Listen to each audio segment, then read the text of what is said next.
স্বামীর নাম কখনো মুখে নিতে হয় না। স্বামীর নাম যদি কেউ মুখে নেয় তাহলে মারাত্মক বেয়াদবি এবং আল্লাহ তার উপর নারাজ হয়, এর জন্য জাহান্নাম অবধারিত। কোনো স্ত্রীর উপরে যদি কোনো স্বামী সন্তুষ্ট থাকে তাহলে আল্লাহ তাআলা সেই স্ত্রীর উপরে সন্তুষ্ট থাকে। আর জামাইকে অনেকে ভাই বলে সম্বোধন করেন, এটা উচিত না আসলে। গাজীপুর মাওনা থেকে প্রশ্নটি করেছেন আমাদের এক বোন, তার নাম হচ্ছে জেরিন। লিখেছেন, স্বামীকে নাম ধরে ডাকা যাবে কিনা এবং আমার স্বামী আমাকে কোন নামে ডাকলে বা কিভাবে সম্বোধন করলে আল্লাহ খুশি হবেন। আমাদের বাংলাদেশে একটি বিষয় প্রচলিত আছে যে স্বামীর নাম কখনো মুখে নিতে হয় না। স্বামীর নাম যদি কেউ মুখে নেয় তাহলে মারাত্মক বেয়াদবি এবং আল্লাহ তার উপর নারাজ হয়, এর জন্য জাহান্নাম অবধারিত। এটা হচ্ছে এক নম্বর চাপা, মিথ্যা কথা। দুই নম্বর আরেকটা বিষয় আছে যে হাদিসের মধ্যে আছে আল জান্নাতু তাহতা আকদামিল উম্মাহাত, মায়ের পায়ের নিচে সন্তানের বেহেশত। এটারে নিয়ে যে ফিটিং করছে বউয়ের পায়ের নিচে, স্বামীর পায়ের নিচে বউয়ের বেহেশত, মানে হাদিস বলল যে মায়ের পায়ের নিচে সন্তানের বেহেশত, এটারে নিয়ে এসে ফিটিং করছে স্বামীর পায়ের নিচে স্ত্রীর বেহেশত। জাল হাদিস, মিথ্যে কথা, কোনো ভিত্তি নাই এটার। হ্যাঁ, একটা জায়গা আছে, স্বামীর সন্তুষ্টি এটা জরুরি। কোনো স্ত্রীর উপরে যদি কোনো স্বামী সন্তুষ্ট থাকে তাহলে আল্লাহ তাআলা সেই স্ত্রীর উপরে সন্তুষ্ট থাকে। কোনো স্ত্রী যদি স্বামীকে ভালো বলে স্বীকৃতি দেয়, আল্লাহ তাআলাও সেই স্বামীকে ভালো বলে স্বীকৃতি দেন, যদি তার ভিতরে ঈমান থাকে। এবার আসেন, নাম ধরে কেউ স্বামীকে ডাকতে পারবে কিনা। আরব বিশ্বে এটা প্রচলিত আছে এবং সূরায়ে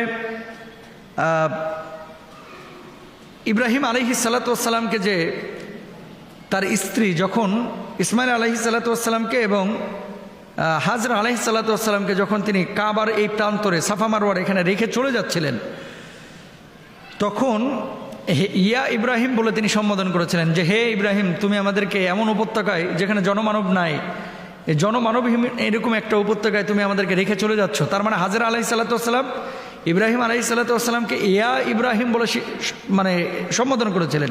এটা জায়েজ ছিল।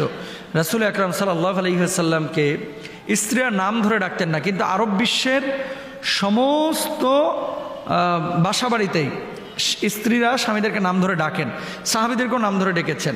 আম্মা জান আয়েশা সিদ্দিকা রাদিয়াল্লাহু তাআলা আনহা যখন নবীজির সামনে আসতেন, নবীজি কখনো কখনো উপাধি দিয়ে ডাকতেন। কি বলতেন? হুমায়রা বলতেন, লাল পাখি, লাল ফুল, হ্যাঁ আয়েশা বলতেন। তারপরে এই ধরনের সম্বোধন দিয়ে আল্লাহ রাসূল সাল্লাল্লাহু আলাইহি ওয়াসাল্লাম আম্মা জান আয়েশা সিদ্দিকা রাদিয়াল্লাহু তাআলা আনহাকে ডাকতেন। এবং বাপ এবং মায়ের নামের সাথে অনেকে আপনার নেসবত করে ডাকেন, আবু মুহাম্মদ, আবু আহমদ, তাই না, আহমদের পিতা। তারপরে দেখবেন উম্মে হানি, উম্মে কুলসুম, মানে কুলসুমের মা। এইভাবে বাপমার সাথে সম্বোধন করেও কিন্তু অনেকে ডাকে।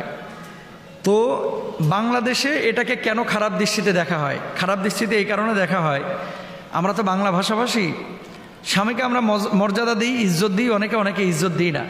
যেহেতু এই দেশের কালচারে এই নাম ধরে ডাকাটা ময় মুরব্বীরা ভালোভাবে নেয় না, এই জন্য আমরা নিরুৎসাহিত করি যে নাম ধরে ডাকেন না আপনার বাবুর বাপকে।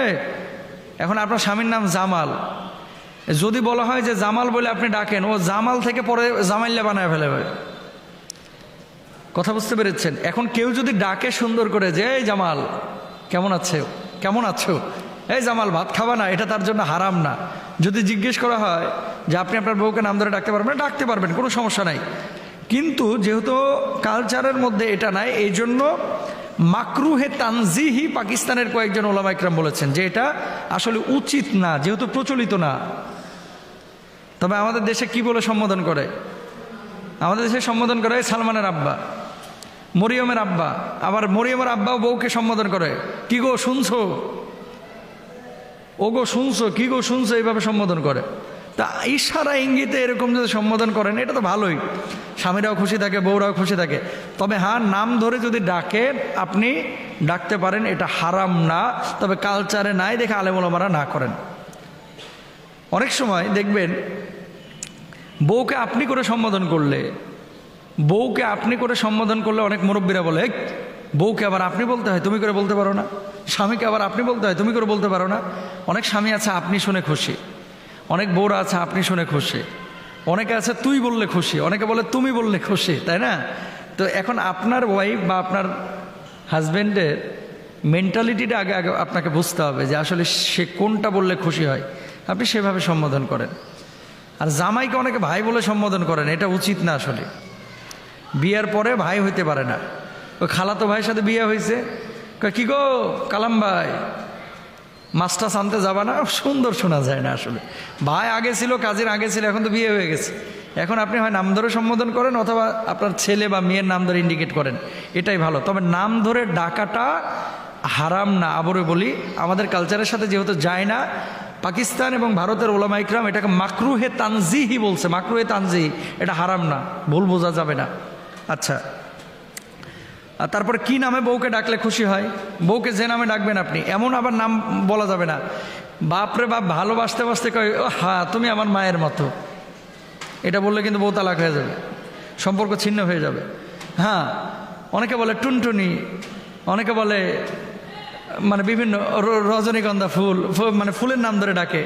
অনেকে বলে আমার পাখি, আমার কলিজা, আমার ময়না, আমার এই সেই চোখের মণি, মাথার মুকুট আছে না, এরকমভাবে সম্বোধন করে। এখন আপনার বউ যদি এইভাবে সম্বোধন করলে খুশি হয়, আপনি সম্বোধন করতে পারেন।